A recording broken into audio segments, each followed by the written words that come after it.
स्वामी, ये आप क्या कर रहे हैं? आप स्त्री का रूप क्यों धारण कर रहे हैं? गौरी, आज मेरी एक बेटी मृत्यु और जीवन के बीच खड़ी है।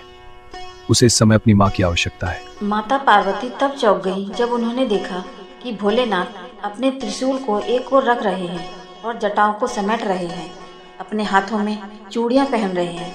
माता का हृदय कांप उठा। स्वामी, यह आप क्या कर रहे हैं? आप स्त्री का रूप क्यों धारण कर रहे हैं? महादेव की आंखें करुणा से भरी थीं। उन्होंने शांत स्वर में कहा, गौरी, आज मेरी एक बेटी मृत्यु और जीवन के बीच खड़ी है। उसे इस समय अपनी माँ की आवश्यकता है और उसकी माँ उसके पास नहीं पहुँच पा रही। यह कहानी है दक्षिण भारत के कावेरी तट पर रहने वाली रत्नावती नाम की एक युवती की। वह शिव की अनन्य भक्त थी। गर्भावस्था का अंतिम समय चल रहा था।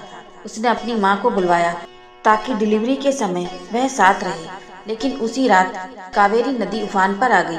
भयंकर बाढ़ आई, रास्ते बंद हो गए। उसकी माँ नदी के उस पार फंस गई।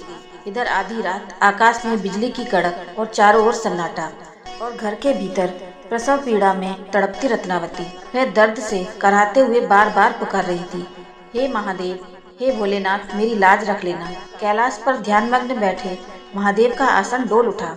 भक्त की पुकार उनके हृदय को भेद गई।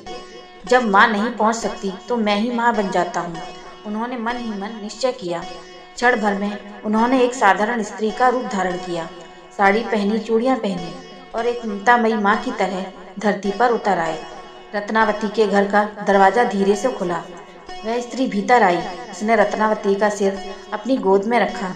डर मत बेटी, मैं आ गई हूँ, उसने बेहद कोमल स्वर में कहा। रत्नावती को लगा उसकी माँ आ गई। पूरी रात वह स्त्री एक कुशलदाई की तरह उसके पास रही। उसने उसे साहस दिया, संभाला और अंत में सुरक्षित रूप से बच्चे का जन्म करवाया। बच्चे के रोने की पहली आवाज गूंजी तो जैसे स्वर्ग मुस्कुरा उठा। उस स्त्री ने नवजात को गोद में लिया, लोरी गाई। रत्नावती की आंखें थकान से बंद हो गई। वह निश्चित थी कि माँ पास है। सुबह हुई, बाढ़ का पानी उतर चुका था। तभी उसकी असली माँ हाँफती हुई घर पहुंची। आंखों में आंसू थे। बेटी, मुझे माफ कर दे, मैं बाढ़ में फंस गई थी। रत्नावती चौंक उठी। माँ, अगर आप अभी आई हो तो जो रात भर मेरे पास थी वो कौन थी? दोनों ने कमरे में देखा। वहाँ कोई नहीं था, बस मोगरे के फूलों की भीनी भीनी खुशबू फैली थी और दीवार पर एक धुंधली सी परछाई, जटा, त्रिशूल और चंद्रमा की। रत्नावती समझ गई, स्वयं महादेव उसकी माँ बनकर आए थे।